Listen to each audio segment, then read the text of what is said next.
I did this whole series of posts of the hierarchy of dead animals on Instagram, on social media. So I had like a picture of chicken. No one cares. Like dead, like chicken meat. Yeah. A picture of chicken. A picture of fish, like cut up fish. No one cares. Yeah. A picture of an actual fish. Still, no one seems to give a picture of a dead turkey. No one seemed to care. It seemed like But then I showed bear meat. And I showed some bear meat that was just in a bag. What about that? And I'm like, now we're getting weird, right? Yeah. Well, it's just meat, but it says bear on it. This is bear meat. Yeah.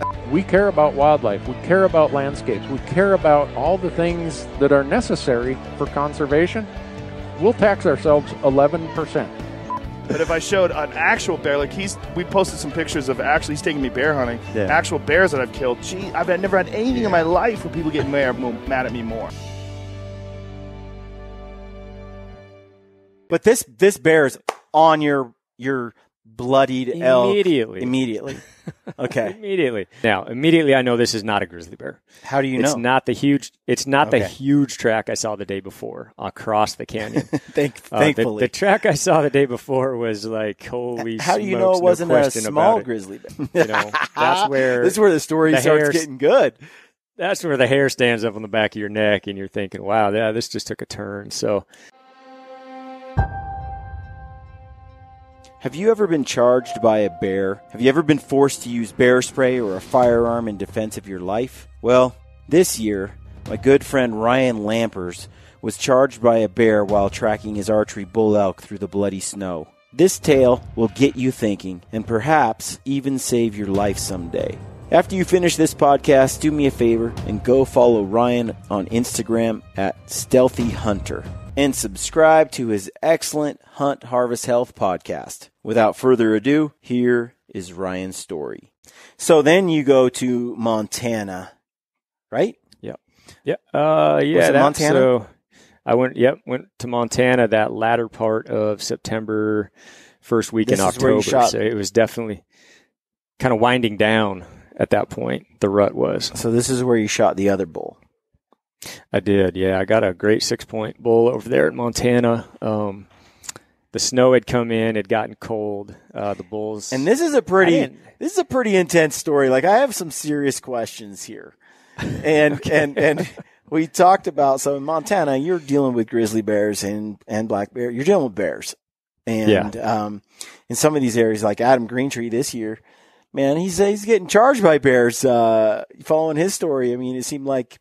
That was crazy, wasn't it? He's just bound. Yeah, he's gonna get eaten by a grizzly at some point, probably. Yeah. But it's like this is a serious issue, especially since grizzly bears haven't been hunted in so long in the lower 48. Yeah. I think they're fearless. They are, absolutely. And so it's a concern. You're carrying bear spray and opted not to carry a sidearm, right? And you're bow hunting. So, do you think that's wise, Ryan? I don't know, man. I'm still kind of a weight weenie, and I try to keep the weight down when I'm bow hunting. I'm typically hunting in areas where there are no grizzly bears. A lot of black bears, but no grizzly bears. So when I get over in Montana and certain parts of Idaho, I always have the spray at least. Mm-hmm. I still don't want to pack that sidearm. Man, I used to think that I'm not going to go with the spray. I'd rather have a gun on my side. I'd rather have that. Yeah. And maybe I should. But with all the evidence that I've seen, it sure seems convincing to me that spray is going to do the job, if anything is. Knowing how, what a big rush that is if a bear comes charging at you, and knowing that big waft of spray that comes out of the end of that thing, I feel like I'd be a lot more accurate with a 10-foot or 4 or 5-foot swath to his face versus a handgun. So probably if I was a smart man, I would have both. But I was going to say, I'm still always conscious of that. I'm all about the spray as well. I think that it's nice to have the redundant options, Yeah. And not everywhere I go. I mean, the only time I've brought a gun, a sidearm, in BC, I didn't even have either one, but someone there has a rifle in their hand, a big rifle. Right. nearby. Yeah, and that's a different story. I mean, yeah, completely different. I'd feel completely safe. I wouldn't even pack bear spray, I think, if I had a rifle in my hand. But Snyder and I got charged by a big, big grizzly bear. And that thing came to within 13 yards. And I think I didn't like the fact that I didn't have my own personal defense on my own person. And I don't think I'll do that ever again. Because, I mean, it's great to have a guy as your backup with a big gun, but what if that guy makes poor decisions? What if he doesn't hold his mud? What if he doesn't make a shot? What if that guy's getting mauled? He didn't get it out quick enough. What if and, you get you're split sitting up there with no can of bear spray? Yeah, I mean, so at this point, I'm kind of it's challenging when you go to some of these other places, like because you can't bring it on an airplane, so you've got to pick it up. Those contents under pressure, you got to pick it up when you get there and things like that. But I really think that it's a big deal. What you use for protection and how you manage it. So that said, tell us a little more about this hunt and how you have this bear encounter. Yeah, so I won't go into all the details of where that hunt started. It was a long hunt. It took me some days to get to where I finally found a good bull. But, the weather had come in. I was in an area very well known for a lot of grizzlies. And so, I was prepared. I had the spray. And, you always just think nothing's going to happen to you, but, you want to be smart about it and have it. Well, like I said, this is a place where there's grizzly bear signs everywhere, be bear aware, that kind of thing. And so, I was getting into bulls and seeing a lot of bulls. There's not a lot of talking going on. It's kind of a little bit after the rut. By the time I found this place, it was well into October. I think I must have got in there October 5th or 6th or something like that. And good thing about Montana is they give you till the 15th with the bow. So it's a nice long season, but that last week and a half, it's pretty slow go, especially if the, big storm comes in and it just lays down a bunch of snow, which it had.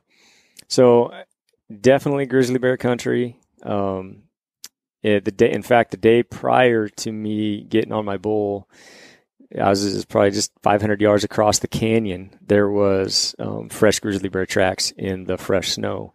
So they were close, and I was very aware of it. And, you're always a little bit more amped up. You're more on guard, looking around corners when you're in those deep draws a little bit more, being more cautious when there's that element, added to your hunt. Absolutely. Right? I mean, you're just naturally, you're going to be a little more heightened as far as your senses. But it's like tracking a wounded black bear in POW through the bush. It's like be ready at all times. Yeah, I mean that thing could be 3 feet from you and you can't see it. There's a certain amount of just like trepidation that just follows you and an alertness that you don't have in a normal situation. So you're aware, you're hyper aware, you're paying attention. I'm hyper aware. Yeah. And I had been told by others too that they were seeing a lot of grizzly bear sign in that general area as well. So, long story short, I ended up getting on this bull, had to track this bull down, which is not something that I've done in a lot of years.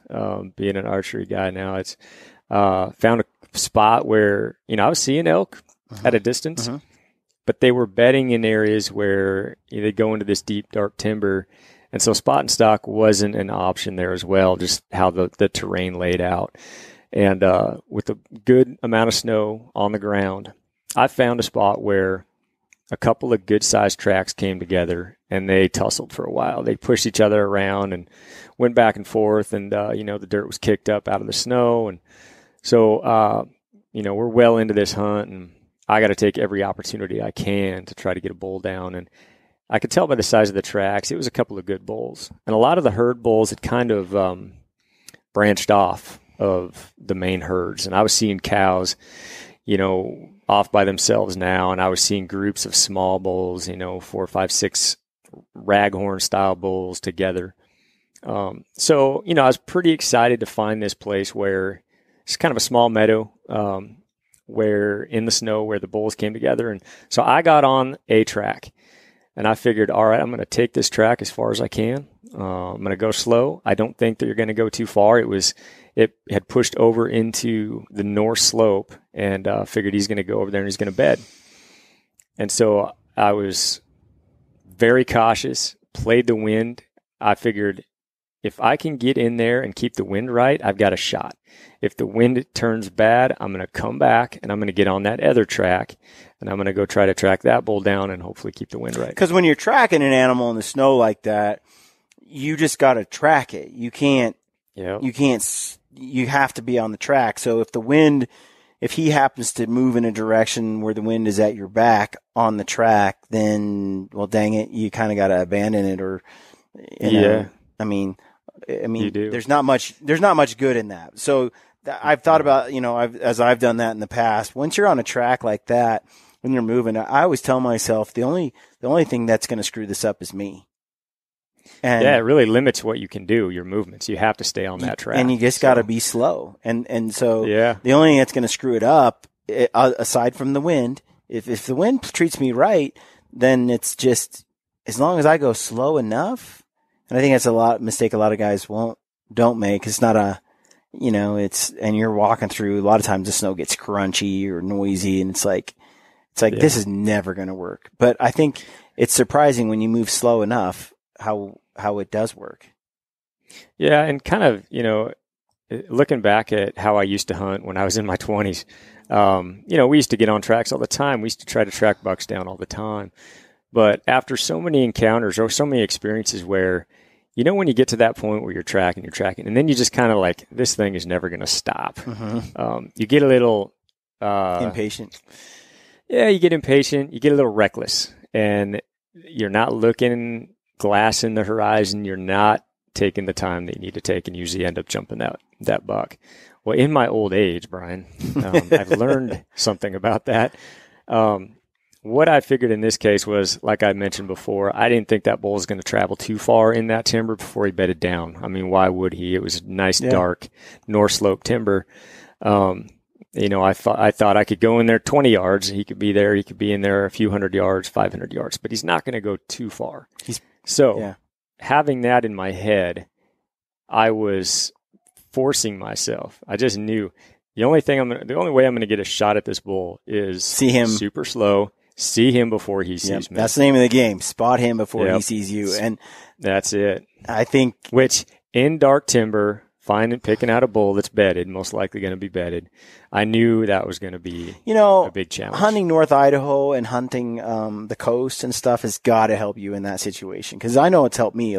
Hunting blacktails. I've been on a few Roosevelt hunts, but mostly blacktails in that terrain.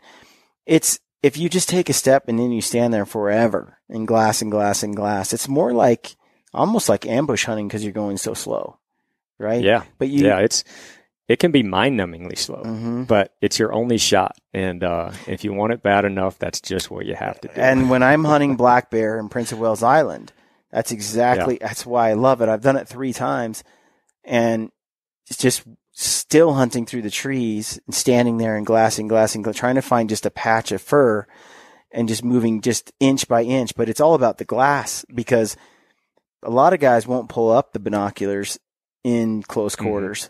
And that's a huge thing, Brian, for sure. And that's a huge thing. I'm like, they're like, I can see 30 yards. I'm like, but you can't. You can't put those glass up and look 30 yards and 50 yards, and you're like, all of a sudden you're seeing bits and pieces that you are not seeing with your naked eye. And so the glass, to me, in those situations is vital. That's one of those things that you just have to learn through bad experience after bad experience, traipsing through dark timber. Not using your glass, I would say 9 times out of 10, if not more, they're probably going to see you before you see them. Just because they're going to be dead still, most likely. They're going to be bedded down. They're going to be hyper aware of any noise coming in their direction. And that's why they bedded in the spot they did. Yeah. So, typically nothing good is going to happen if you're not just taking all the time in the world to glass every little detail out in front of you, that's what I did in that scenario. It was moving extremely slow. Yeah. Fortunately, I didn't have to go in there very far. But again, as cautious as I was being in that scenario, we still both saw each other about at the same time. As stealthy as I thought I was being there, I thought I was a ninja. Yeah. The snow was crunchy, and it was loud, so it was really hard to be quiet, which almost seemed like an impossible situation to get in on that bull. Mm-hmm. But, I got in, and fortunately, I got into 40 yards of that bull, and he realized something was there. He stood up. Obviously, I got my arrow knocked, creeping through there, and so I immediately drew my bow. When he's standing up, and I'm drawing my bow at the same time, mm-hmm. basically. My release is already connected to my D loop. It's good to go. See, I think a lot of people wouldn't draw their bow yet. They would be trying to figure out yardage, assess the situation, whatever, and then they would draw. And I think that's when the bull bolts. It is right. Like bolts. If you see him moving and you move at the same time, it's almost like he'll forgive your movement because he's moving. Yeah. Yeah. Oh yeah. I mean, it's like a bedded buck, that sometimes that's your best opportunity to draw is when they're on the stand up, right? Mm-hmm. They're moving, their head's bobbing around, you're drawing at the same time. That's typically one of your best times to draw. So you didn't even think about it. You just got your bow drawn. No, I drew instantaneously as I saw that thing coming up. I immediately grabbed that release and started pulling back. And, I didn't get a chance to, figure out the perfect range. I assumed it was about 40. Mm-hmm. And I was right. You talked about that. Right. Tell us about that. Like, how'd you know it was 40? Well, when you're bombing around in the woods and you're an archery guy, I think one of the best things you can be doing in those times when nothing's happening is ranging trees in different types of topography. Like if you're hunting a certain area, mm-hmm. you get this eye for yardage. If you haven't done it for a while and you just go out and you try to think back to, all right, that was about 40 yards on my target in my backyard, it's not going to equate to how it looks when you're out in the field. So I'm always tapping that rangefinder into trees and rocks and, different places while I'm hunting that specific spot. So all day long, I got that rangefinder and I'm bouncing it off of things. Yeah. Really, it does. Then you start testing yourself. Mm-hmm. And geez, it only takes a couple of days. If you haven't been in the woods in a while, a couple of days, and you are always typically guessing within a couple yards. Yeah. You get to a point where it's like, oh man, that looks like he's 38 and maybe 36 or 39. You're really close. And that's one thing that's helped me a lot. And I see the value in it. Mm-hmm. Yeah, it's a pain and you got to remind yourself to do it. But it really is one of those things that can help you. In a case like that, I had no time to be honest, Ryan, as I'm hearing you tell the story, when I listened to it on your podcast, I was thinking, based on my experience with hunting with other guys, it seems like 8 out of 10 hunters wouldn't have been able to kill the bull you killed because they wouldn't have got the bow back. They wouldn't have been able to estimate the yardage, and they wouldn't have got that shot off. And I think it's funny because when you think about this, I always think to myself, are you being a killer? Like, are you a killer? Because guys that are killers, they have an arrow knocked while they're sneaking. It's not in their quiver, right? They have their release ready. They're constantly thinking, okay, I see ahead of me. I think that tree's about 30 yards. That one's about 60. They might even check it while they're sneaking through the snow, and they're just kind of waiting. Okay, yeah, that's about that distance. If the elk was right up there and he stood up, this is what I do. And they're replaying in their mind these scenarios as they're in the middle of that hunt. And sort of like you were saying, as you're walking around, you're getting a feel for yardages. As you're doing the stock, I imagine you're doing similar things. And I think so what kills me is when I'm with somebody, it's maybe new or young, or they just aren't a killer yet. Or maybe they never will be, but they've got their arrow in their quiver and they're kind of doing their thing. And it's like the bull stands up and they're trying to get the arrow out of the quiver and on the bow. It's like, wait a minute. Like, did you not? Like, that's not a killer. A killer doesn't do that. A killer has an arrow knocked. I think what develops a killer is just so many experiences that have blown up in their face. Over time, it happens a lot. And then you get to the point where you figure those little tiny things out that are going to help you. Like you mentioned, yeah. And I'm no killer, but I'm like, I know that, like you said, I've screwed up enough, but I'm trying to think 4 or 5 steps ahead and anticipating what might happen. So if that bull does stand up, I already know I'm pulling my bow back at the moment he's trying to get up the ground. I'm not going to freeze or choke in that moment because I'm expecting it any second. And as the bow comes back, then I'm doing I already kind of know about where this distance is because I've been checking it in my brain all day, Yeah. Yeah. When you come to the realization that your opportunities are going to be extremely limited, good opportunities, chances at a mature animal or any animal in some cases when you're archery hunting, you just want to get everything in your favor.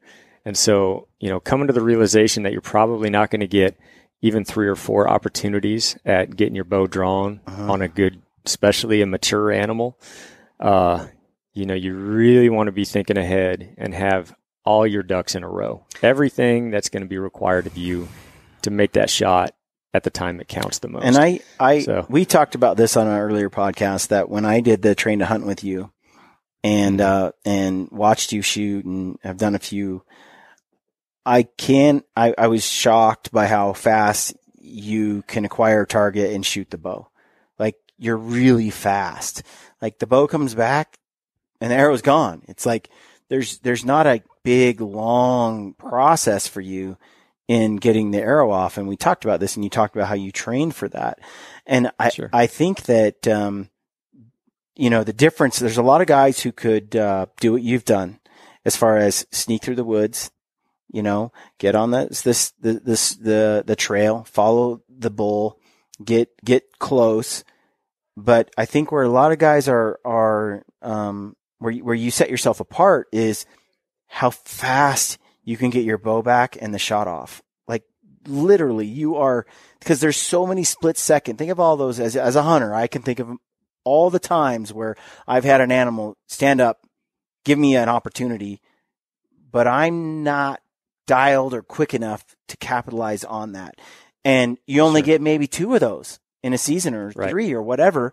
And I might practice all these other aspects of my hunting skill, glassing, stalking, all this other stuff, but actually getting that bow drawn and the arrow off accurately in just a few seconds, can be a game changer.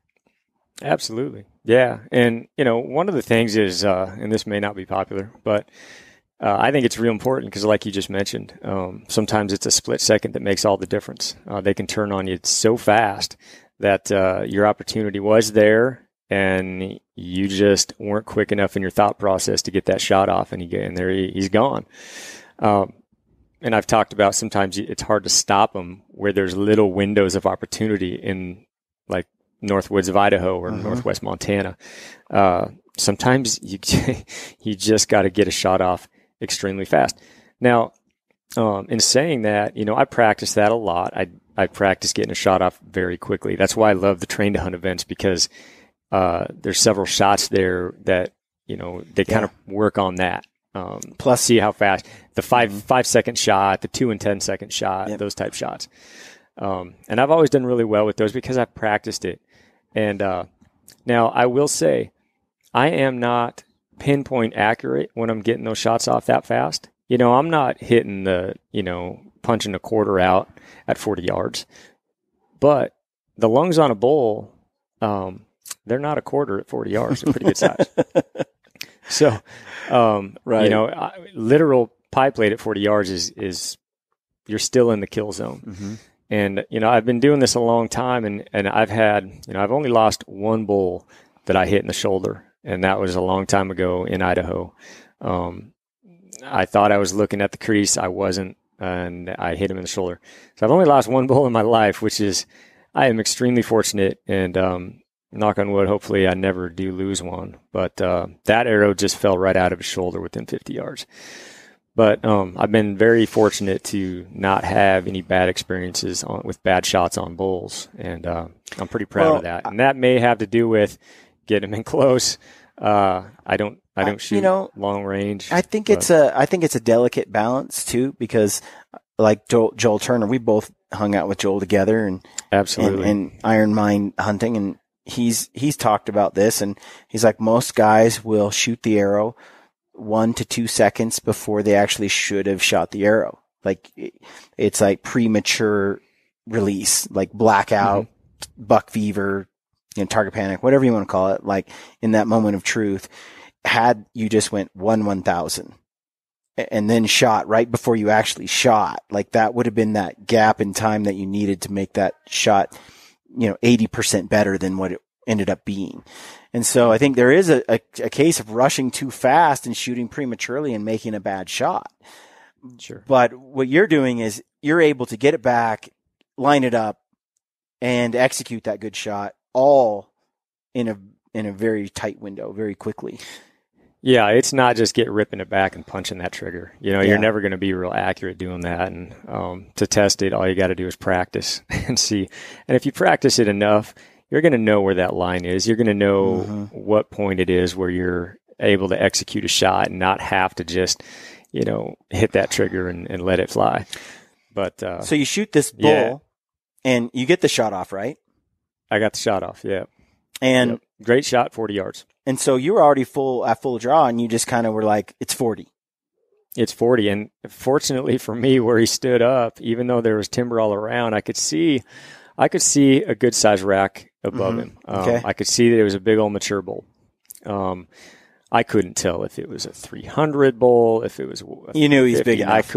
I knew he was a big old mature bull, and I've been following his track for a while. I knew he was a big old thing. But when he stood up, he just happened to give me a nice little sliver in between the timber that was right behind that shoulder. So it's perfect. And so I got that shot off and drilled him and he took off. So after that, I sat down. I was pretty happy at that point and decided to give it some time. I did walk up there and, chose to walk up there and see that there was blood right out of the gates, but gave it a little window, and shoot, I probably went, about an hour later, I started in on that track, the blood tracking. I don't know. I only went in there not that far, not that many yards, and in between the time where I was, I'd taken that shot, I had backed off a little bit and moved back a little bit, had some food. And then came back, got on that blood trail. A little ways in on that blood trail, and a bear track had come up from the bottom of that canyon. Yeah. Now, immediately I know this is not a grizzly bear. How do you know? It's not the huge track I saw the day before across the canyon. Thankfully. The track I saw the day before was like, holy How do you know it wasn't a small grizzly bear? It could have been, but it generally like the claws, I think. Typical black bear. Yeah, typical black bear track that you see. And so, I was like, but this bear is on your bloodied elk immediately. Okay. Immediately. So that bull is walking. He's got, he's leaking some blood. That bear is coming straight up, and he hits that thing to a T, gets on that blood, and like a shark on blood, he just turns and he is right on that track. So now I got that dilemma in my head. I'm like, oh, great. This is not going to go well. He's either going to go push that bull farther, really push him and push him and push him. Yeah. And it's going to be a longer track. Yeah. Or he's going to be on my bull. I'm going to have to fight this bull to get fight this bear. Or fight this bear to get this bull back. So, that's where this is where the story starts getting good. That's where the hair stands up on the back of your neck, and you're thinking, "Wow, yeah, this just took a turn." So, again, not having a sidearm, I was limited to my bear spray. So at that point, I got an arrow knocked. Always do tailing a bull like that, and just being ready in case you get another shot. But now I've got my pepper spray in my hand, so. Start going, tracking, and it wasn't very far. I don't know. It was like probably another 100 yards or so. And I'm kind of looking up ahead of me the entire way, using my glass as much as I can. I put my bear spray back in that little slot that I had on my backpack, and then I'd glass and then pull it back out and walk and shoot. I see way up ahead of me. And what's your plan? Like, is your plan just to piss off a bear and then spray it? Like, what's the plan? Because to get my bull back. Because this bear is going to be on it. Yeah. I mean, this bear is not going to quit. I was really at that point relying on that bear spray to save my life. So this is Montana, right? Yeah. So can you have a bear tag? I could have had a bear tag. I did not have a bear tag. Because I would feel a lot better having a bear tag. Yeah. Because then I just slip an arrow in him and come out with a bear and an elk. And I wouldn't have to worry about the bear coming back for me later that night or whatever, right? Like, I think it's wise that you have a bear tag in the future, Ryan. I probably will, Brian. Absolutely. Because you know why? I could have easily shot that bear. But I did not have a bear tag, so it was not in my mind at that time. My mind was just to get up there and hopefully he does what black bears do, and that's see a human and run the other way. That was my hope. Yeah. But as soon as I finally, I think a black bear, especially in grizzly bear country, they're a lot more timid than they are in areas where they're black bear only populations, where they just don't get their butts walloped very often by a big grizzly. Yeah, and now I say do what black bears do, but I had never been on or that close to a black bear that had blood in his nostrils and a dead bull in sight. So. Well, and that's an aggressive bear too, to be on it that fast. Yeah, for sure. So. Fast forward, I see up ahead there, I can see there's a big roughed up area in the snow. I see a bunch of blood. It's kind of faded on the edges, a spot in the middle where obviously it looked like that bull had bedded down. But he got back up. To expire. He got back up. And I see about 10 yards over to the right, another big spot of blood and all this. And I see the ground is kicked up. Now there's a lot of snow on this north slope. But it's not deep enough to where when that bull is kicking that the dirt's not kicked up.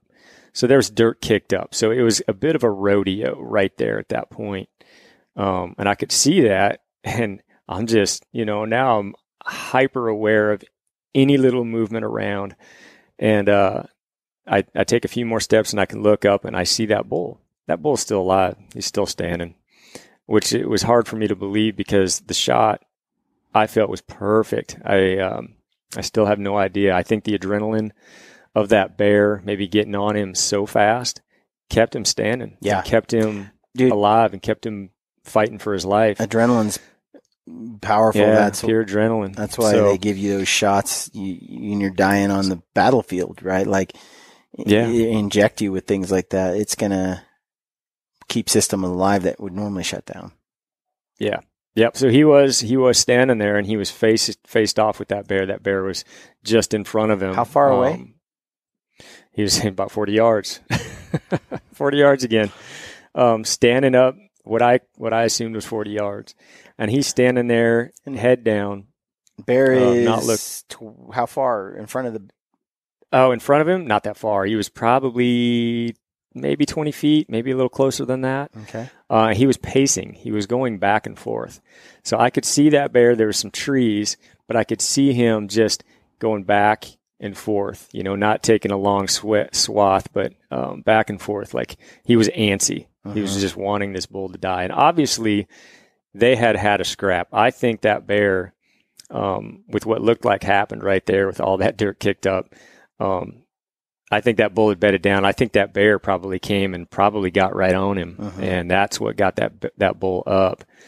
I don't know why else there would be so much dirt kicked up in that. They had a scuffle. So there was some rodeo. Now this bear's like, well, I guess this elk still has some life left. I'm gonna. Yep. But there was enough blood. He probably assumed, he was gonna fade pretty fast. So, how big is this black bear? He's big not boar? real big. He's not a huge black bear. He's just a good sized bear. Not Nothing huge. Nothing where I was like, holy like smokes. A 5-footer? You know? What's that? Like a 5-footer? Yeah, probably about that. Your average size that you see over there. And so I was more focused on that bull, though. I couldn't believe that bull was still standing. So what I thought was, I'm gonna shoot this bull, and hopefully that commotion scares that bear's either just the sound of my bow that will scare that bear away.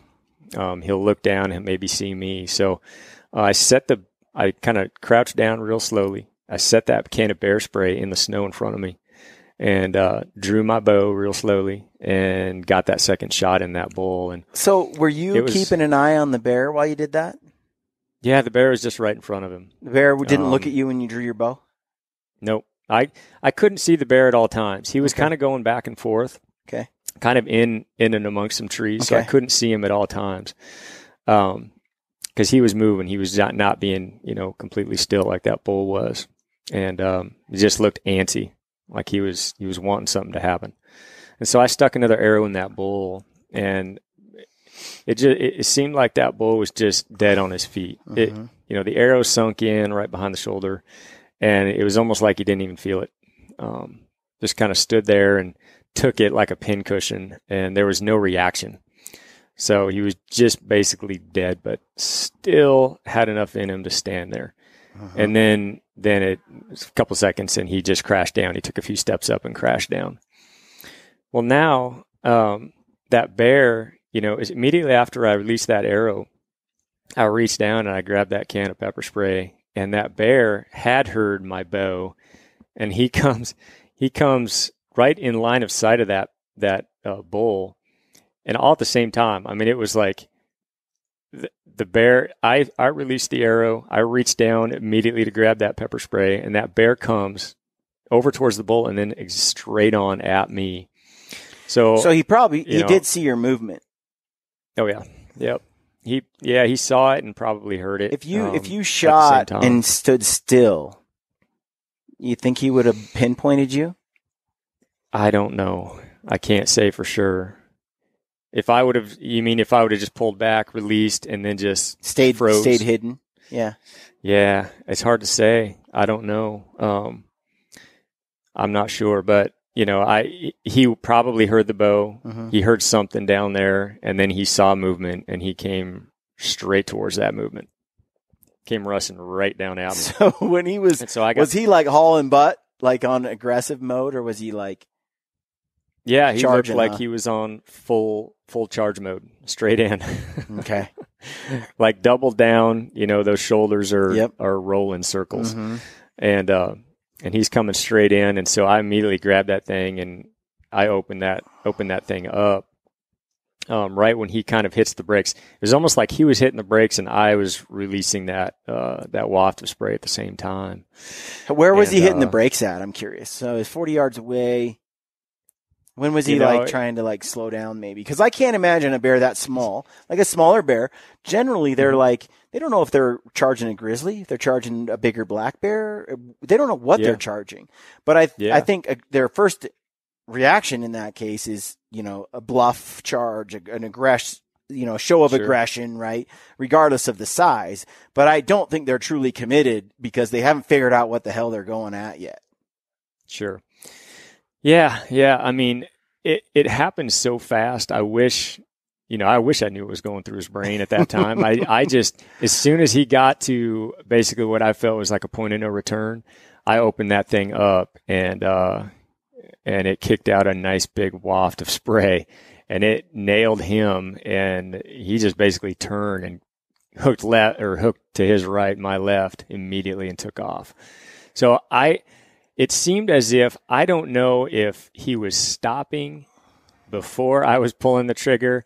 It all happened so fast. It was like I was pulling the trigger and it just kind of seemed like he was slowing down and going to stop right at that same point. Yeah. So I don't know if, he was going to stop and just be a bluff charge at that point or what, but I wasn't taking any chances, and I just hammered down and let that thing flow out of that can of bear spray. So, man. Yeah, it worked, and I was very relieved. More relieved to get that bull down. But yeah, it was pretty cool. I mean, Brian, I usually stay pretty calm and collected. You know, hunting and all that. I don't panic, jump around and hoot and holler and give high fives, but I could not. My hands were shaking so bad after all that just happened. It was like this massive amount of adrenaline and emotion and all that combined. And I'm looking down at my hands and they're shaking to the point so bad that, I think at that point, if I would have had a pistol, I couldn't have hit the broadside of a barn if I wanted to, which was shocking to me. I haven't had that kind of adrenaline and I don't know how long. It's almost like, when you're getting in a fight, you're just shaking.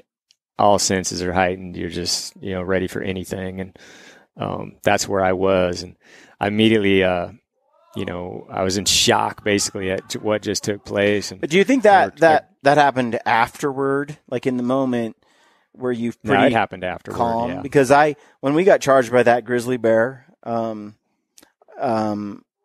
was oddly detached from my nervousness. Like I was like, this is I was almost like out of body. I was like, well, that thing's coming. This could really suck. Yeah. This might end badly, but not much I can do about it right now. So I kind of compartmentalized in a way, and I didn't get all that worried about it. But as soon as the bear was gone, I was like, and then I was able to assess. I was thinking, I definitely felt a rush of emotion. I felt angry. I felt like there was a lot of mistakes made that led up to that moment, and that I'm glad it ended the way it did, but it could have been much worse, and I did experience some serious emotions after, but during the moment I was oddly calm. Yeah, surprisingly. I think, that's exactly how I was too. At that shot, I still executed a great shot with that bear right up against that bull like he was. And, nothing felt weird at that point. I think the shakes came immediately after that bear took off the other way. I didn't feel like I was out of control or had the shake so bad I was going to drop the bear spray or anything like that. But immediately, a second after, it was like, okay, that bear's running the other way. You're calm. And I relate it to a fight because that's kind of how, if you've ever been in a fight, I haven't been in one in a long time, but I remember that's how it was. And, during the fight, you're not shaking like you are either right after the fight. Usually that's when your adrenaline is just taking over and it's kind of uncontrollable. So that bear, at least that's how it was for me. When he took off, at that point you had to deal with getting a bear broken or getting an elk broken down and out of there by yourself while you just had an encounter with a fairly aggressive bear. So what are you thinking? Well, first off, I took a few quick photos. It was not the photo session that I've taken in the past. I could tell you that much. I wanted to get that thing broken down and out of that dark little patch of timber and out into the open. That was my concern. So I had the bear spray sitting on the cavity for a while, took a few photos, and then basically every little gray jay that came and landed next to me or blue jay or whatever it was, it had me thinking I was getting, a bear charged by a bear. And there's still grizzlies out. There's still grizzlies out. And now I got this, this dead bull and, 500 yards across canyon, like I mentioned the day before, was a very fresh, large track. That thing can pick up that scent in a heartbeat and be there in a minute, a couple minutes. Yeah. So I set a world speed record breaking that bull down. I have no doubt about it. And got that thing broke down and pulled out a couple 100 yards out of there. There was more of an open meadow, at least there, which I never quarter anything. I always take all the meat off the bone, typically. But in that location with that going on, I quartered it, yarded those quarters out, threw them down in that open, went back, grabbed more, and went out, and just got it out of there as quick as I could. And then dealt with it out in that opening. At least I had more of a visual out there. Right. And I wasn't in such tight quarters in case a grizz did come or that one bear decided to sneak in there and have a go at me again. But. Yeah. No, that's when I heard Ranella's podcast with Remy Warren and Dirt Myth and these guys that were on Fognak Island. That sounded like quite the roller coaster. What a crazy story, right? Yeah. And you hear that story, and one of the things that they said was, they wanted to get to a spot where they could see, Yeah.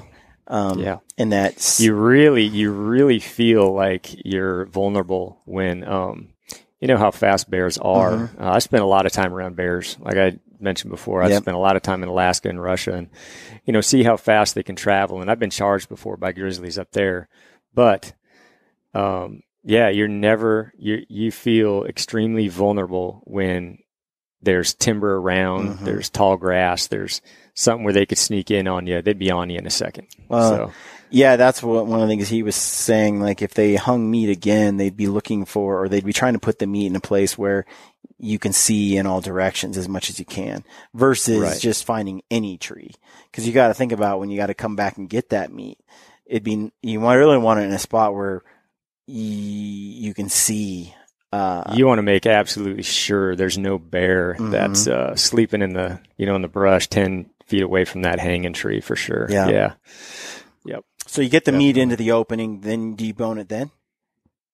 Yeah, I ended up taking a couple quarters of bone out on that one, but deboned a couple of them. I think the hindquarters, and packed the front shoulders out. Did you hang the meat there somewhere, or did you just leave it on the ground? Or? Yep. Got it hung there. Okay. There was a nice big tree right out in the middle of that opening. So I got that hung there and then just started making trips. Again, I was by myself. So it was one of those things where you just got to kind of buckle down and grind it out and start yarding it out of there. And it took a while, but I didn't want to do a whole lot of packing at night. So I got the rest of it hung up. Got it. Yeah. All right. Yeah. So what's your takeaway from this experience? Like, what are you going to do differently, or what are you going to do the same? Like, what's your... I don't know if there's anything I could do differently as far as that little bear encounter. I just thought it was a pretty cool experience. I've been in the woods a lot and never had that specific thing happen on an animal that I had shot. So, I kind of feel fortunate enough to kind of experience that, see how I would react, and kind of see how it all panned out. Yeah. But every time you have something like that, you just get a healthier, respect for the animals, and you just try to take away from it, be a little more aware, be cautious, don't ever let your guard down. Yeah. And, I think in bear country, tracking an animal down like that, definitely be aware there could be a bear on it, especially in grizz country. But, I don't think I will ever, in bear country, just kind of willy-nilly walk up to my animal, blood tracking it without an idea of maybe there's a bear that got on this bloodline again. Yeah. So that will always probably be with me for the rest of my life. I'll always be thinking about, did a bear come in contact with this blood trail, and he's tracking him down like I'm tracking him down. I have a Kimber, the Camp Guard 10 handgun, 10 millimeter. I got some big old like bear bullets for it, and I know it's not. I mean, it's there's other guns that it's pretty hard to get a handgun that has the wallop for like a full grown brown bear, grizzly, or something. But for black bear, it's a pretty good gun, I think. And like I said, to me, that's one thing with, and then also carry the bear spray. I've had this conversation with a few different people on, and the consensus pretty much has been carry both, really, if you really are, and be efficient with both, be very good at using both. And, there was a couple of hunts this year where I was plagued by wind. Like the wind was 60 miles an hour, 50 miles an hour. And at some point it was 70 in BC, Alberta, Canada. And I look at that, I'm like, trying to use spray in the wind like that, you're hosed. Yeah. Yeah, for sure. Yeah. You are. Literally, you're hosed. You're going to get that right back in your face. It's going to blow in your face, or it's going to be a crosswind. It's going to blow in the wrong spot. And so I think there's having both, and then knowing how to use it. It's important. The last thing you want to do is spray yourself and then get mauled. Like the two no kidding, combination right? Oh, is man. like a nightmare. Yeah. Yeah, I think, you ask what I take away from it. I think I'm going to continue to pack the bear spray. I don't know that I'm going to take on that extra weight and have a handgun as well in black bear country. Grizzly country, I've got a 45 Judge that I've packed before. I just don't like packing it. And I could take that with me, and maybe I will in the future if I'm hunting grizzly country. But I'll tell you what, the effectiveness of that bear spray was pretty impressive. Yeah. I would think, I think it's probably one of the ideal. You just hear about those stories where the bears blow right past it. Yeah. So, what bear spray were you using? What brand? What spray? Man, that's a good question. I don't know. I couldn't tell you the actual brand of it. It's the one that you see out there. I had a couple cans, obviously. Okay. I think one thing that's important is if you are just starting out and you want to go hunt some bear country, probably not a bad idea to get 2 cans and test one of those cans. Test it out, see how it works, see how fast you are. Yeah. That's what Remy and do a little Renell, test those guys, with your buddy. Yeah, they were talking. Giannis, they were saying you should practice. You should get some of that and practice it, so Yeah, know how far it sprays, know where its effective range is. It's pretty important. It's worth I don't know what those things are, $30 a pop or something like that. They're not cheap, but it's well worth just having that peace of mind, knowing how far your range is and how it works. And they're super simple and easy to use, but if you haven't ever used one before, you still might not be 100% confident in how it fires out of there. Yeah. So not a bad idea. And I would think, and this is just me, but next time I'd have a bear tag in your pocket and I'd put an arrow through that bear. That's it. Yep, I will. That's the takeaway right there. Because I easily could have gotten that bear at that point, and then sure. Put another one in because bear are not that difficult to sneak up on and shoot as long as the wind is right. They're kind of blind, especially black bear. Like they have the littlest beady eyes. Like no doubt they can't see, and it just seems like they're not all hyper aware like a lot of other animals in the woods. Right. And with him being distracted as he was, I think it would have been easy to get an arrow into the bear, and then that threat's gone, Right. Yeah, for sure. I was kicking myself for not having that tag. I had several guys ask me why I didn't, and I wish I did, honestly. Yeah.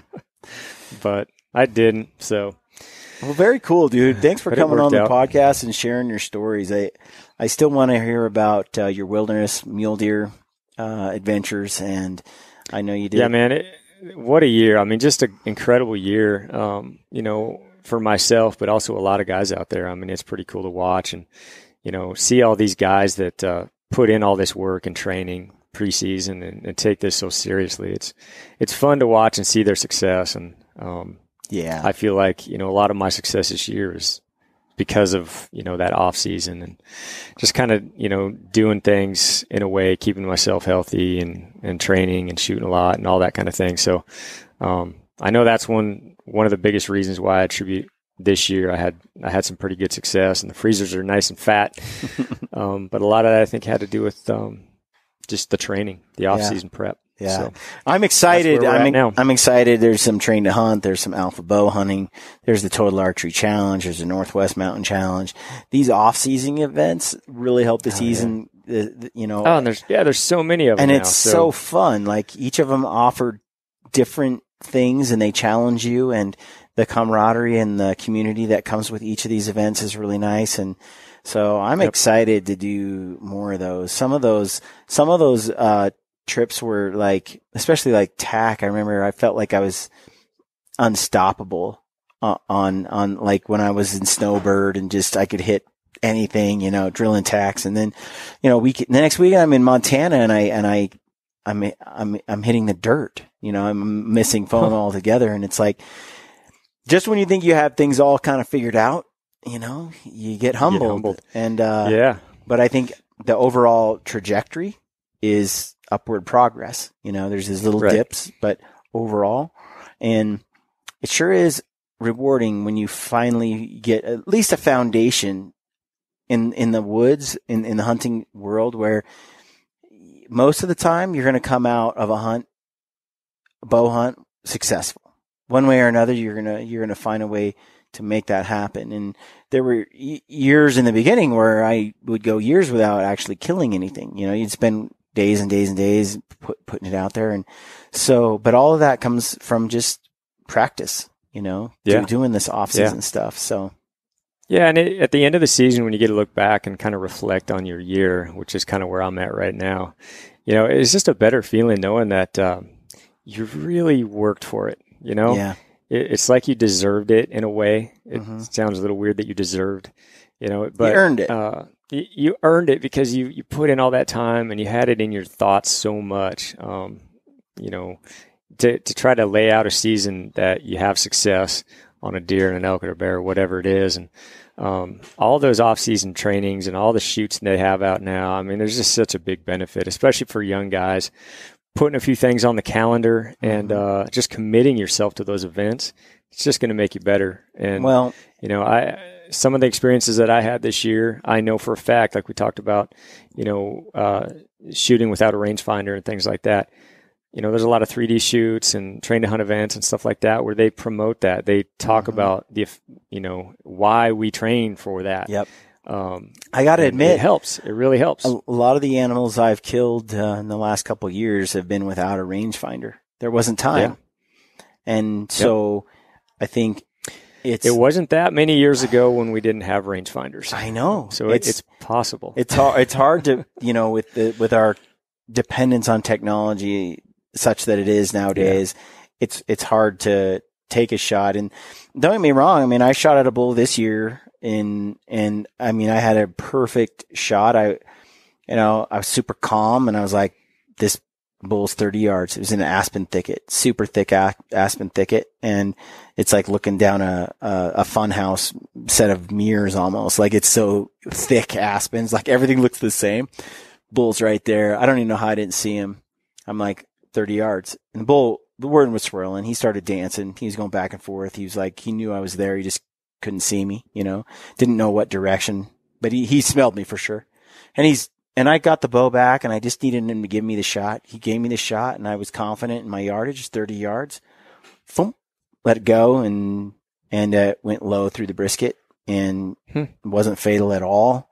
And, I was like, I saw where the arrow hit and I was like, what? And I marked my spot, went over to where he was at, saw where he spun around, ranged it 40 yards. I was 10 yards off, and so he was actually further away than I thought he was. Right. But, yeah. And that's one of the things, like different types of topography and terrain, like I mentioned. Man, if you're in some thick woods, like if you're ranging things here in Western Washington, you get a real eye for it. Well, then go to Eastern Washington or Colorado or somewhere open or the desert. Things change. Things look differently. So, using your rangefinder a lot just while you're bebopping around and hunting and stuff like that, it really does help. Even if you're out in just, open cornfield. Well, I noticed. Can't hurt you. I noticed hunting with Aaron the last couple of years that Aaron's really good at 3D. And judging yardage is a giant, like a lot of guys can shoot. They just can't shoot without a rangefinder. And so getting your setup dialed so that it's more forgiving in yardage estimates, right? But still lethal is I think a big deal. And then on top of that, getting out and hunting in an area where you can, where you've gotten familiar with judging yardage. I've seen Aaron, not use his rangefinder more than I've ever seen him use it. I mean, he's just quick and he's right. He knows his yardage. He was like, how far is that? And I'll be like, it's 30. He's like 37.5. It's like, really? And then you range it, it's like 37.5. It's really annoying. Yeah. But having that skill, I think is, that's huge. Today is undervalued because of the dependence on a rangefinder. But most of the time, I think, there's so many, your success rate goes through the roof, I think, when you can start hunting without a rangefinder. It does. It does. Absolutely does. And anybody who spent time in the woods and had, realized that there was that split second that you froze, or that split second that you pulled your rangefinder up to range and that's when he bolted, or anything like that. I mean, it happens. It happens a lot. Mm-hmm. Like I said, opportunities are so rare that you want to eliminate any little thing like that could happen. Yeah. And not having to pull that rangefinder up, sometimes that is the difference in you getting a critter or not. I agree. When I hunted with Sloan in Texas, Sloan Brown, my buddy Sloan, he invited us down there to hunt whitetail, and he had a buck come right in, and that buck came in beautifully. And Sloan reached for the rangefinder when I was expecting him to draw his bow. And, and it's because he talked about it later, he hasn't, also the other thing is shooting, like knowing the angles on a shot on a target. If you shoot a lot of paper targets, you don't really know.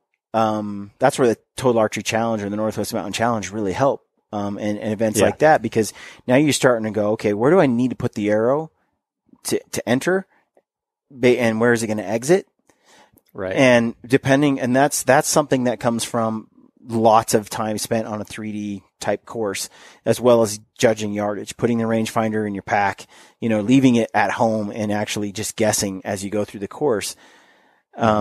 It really, I think, is a game changer. So, Sloan, he ranged that buck. And one thing that Aaron taught me this year, and I've been practicing, is he's like, well, you didn't know if that buck was 30 or 40, or that bull that I shot down low in the brisket. He's like, you didn't know if that bull was 30 or 40 yards. You said 30, and he's extremely confident in it being a 30-yard shot. But he's like, why didn't you just put your 30 and your 40 on the bull? Mm-hmm. And you're going to hit it in the heart. And if it's farther than that, you're still going to hit it if it's anywhere between 30 and 40. And the reality is, with my setup, I could do that, and it would be fatal. Like you said, the lungs are not the size of a quarter. They're big on an elk. And so they are pretty big. I could have said, well, it's the furthest distance he is maximum, or what's the shortest? I know he's not less than 30 yards. And then I could have put both pins on him and drilled him. And some of that stuff happens when you practice shooting without a rangefinder on a 3D range. I think you start figuring out those techniques as well. So where my dad used to do that all the time when he didn't have a rangefinder.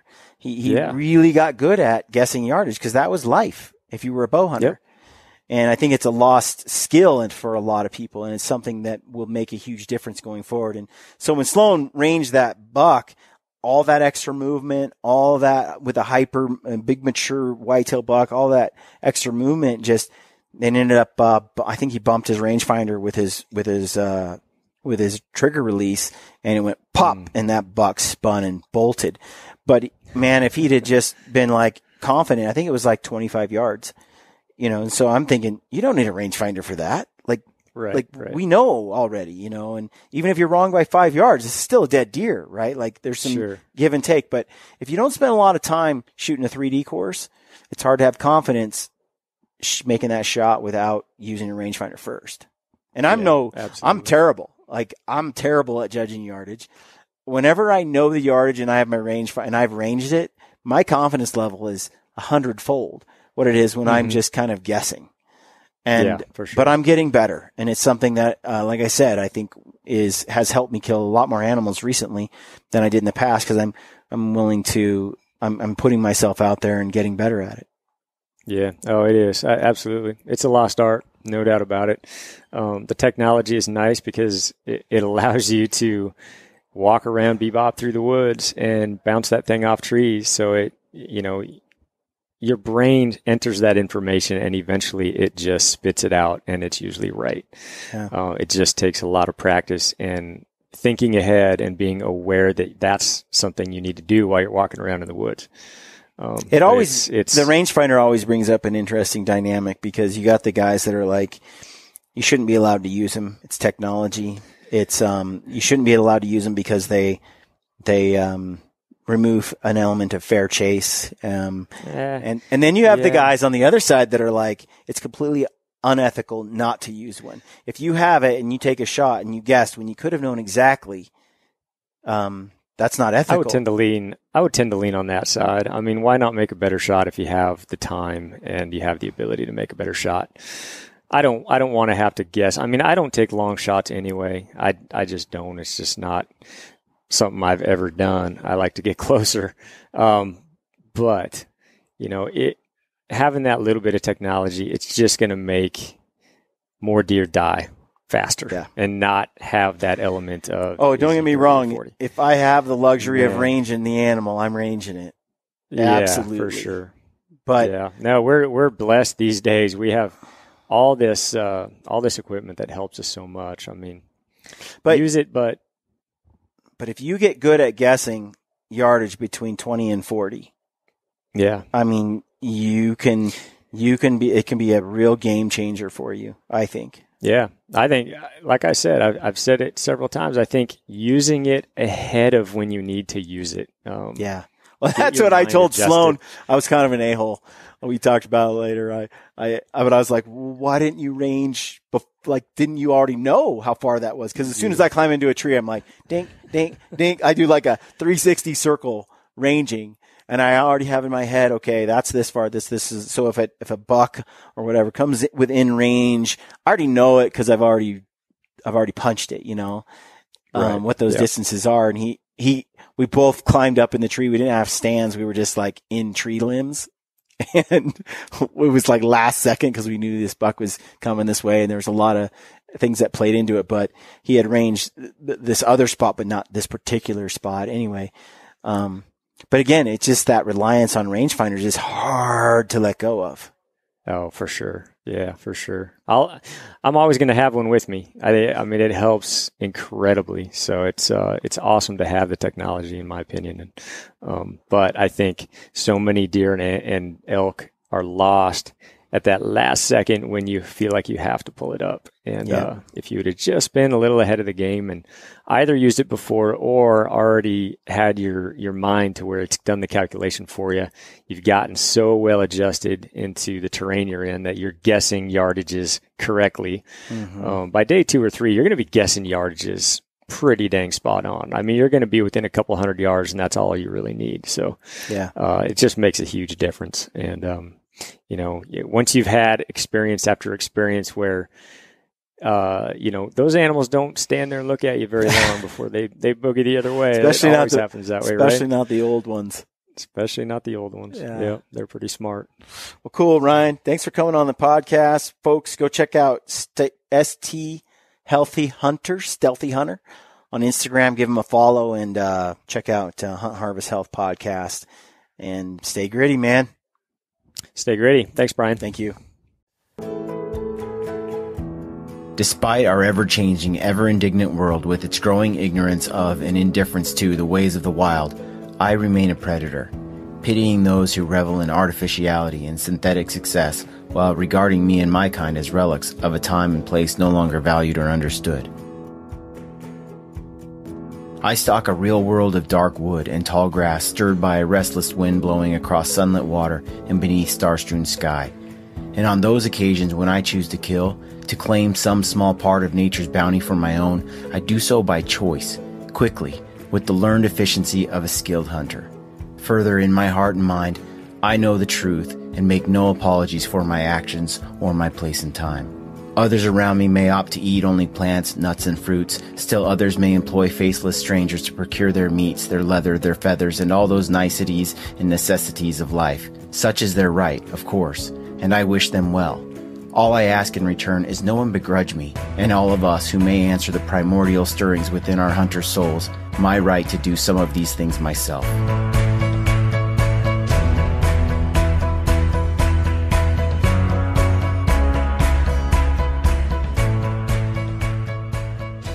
What you just heard is a quote from M.R. James.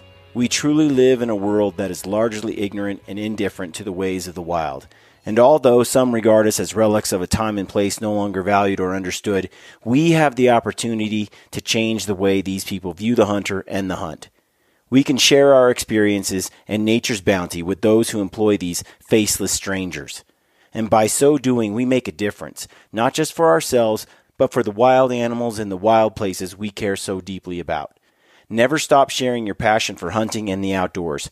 Our wild animals and our wild places depend on it. This is Ty Stubblefield, and you're listening to The Gritty Bowman. Gritty Bowman.